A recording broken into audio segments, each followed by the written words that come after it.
Yama, I'm Jack, and this is Newsbreak. The Prime Minister, Anthony Albanese, was in Adelaide today to announce the long-awaited date for the Indigenous Voice to Parliament referendum. Nat was there to find out all the info. Hey, Nat.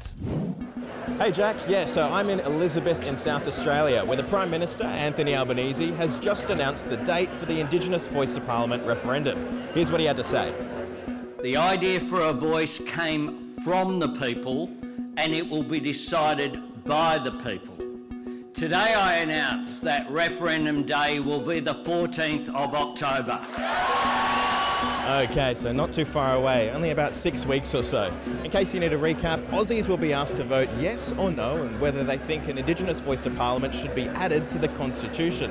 The voice will be made up of representatives from around the country, and its job will be to advise the government on laws and policies affecting First Nations people. It's Australia's first referendum in more than 20 years. So what can we expect to see moving forward? Well, both the yes and no campaigns are going to ramp up, trying to explain to voters why they should vote one way or the other.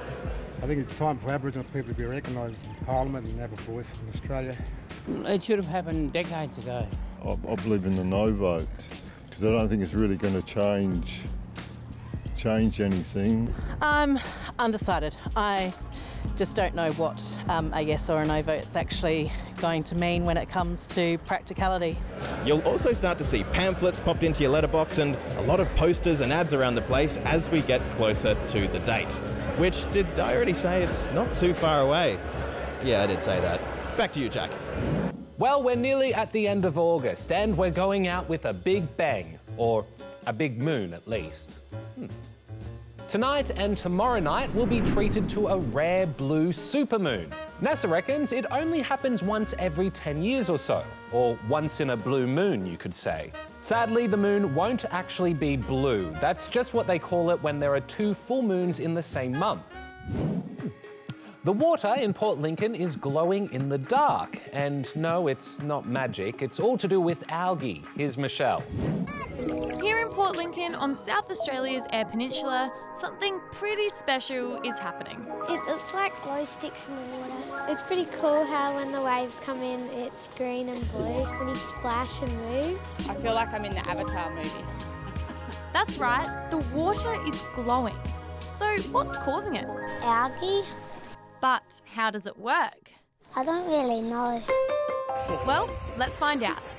This phenomenon is all thanks to a natural chemical process called bioluminescence. It's how some sea animals like jellyfish and squid glow in the dark, which experts say helps them confuse predators or attract prey. In this situation, the perfect combo of shallow, warm and calm water has caused a bioluminescent algae bloom. And when the water it's in is disturbed, the algae reacts and produces light. This kind of thing has happened a few times in the past here in Port Lincoln, but locals say it never gets old. Splashing around, kicking, running, it makes the water turn blue because of the movements. The water is clear, but it's now blue. I thought it was very cool. I'm creating magic! Move over, humans, because it's the animals that are the stars of these next stories. Animals. Why did the bear and her cubs cross the road? That's not a joke, it's a question locals were asking themselves in this Italian village after they spotted the furry guys going for a stroll. But seriously, why did the bear and her cubs cross the road? I guess to get to the other side? Meanwhile, in northern Italy, firefighters performed a special rescue operation to save a group of goats and sheep who were trapped in the middle of a flooded river. Each goat was harnessed and hoisted up to the bridge above them, and all of them were returned safe and sound to their owners. Now this has to be one of the greatest of all-time rescues, a goat rescue, if you will. And finally, meet Ali, the Aussie sheepdog who shot to fame on TikTok when her owner shared these videos of her using a wheelchair for the first time. Doing it, get over. Ali was in a farming accident 6 months ago that resulted in serious spinal injury.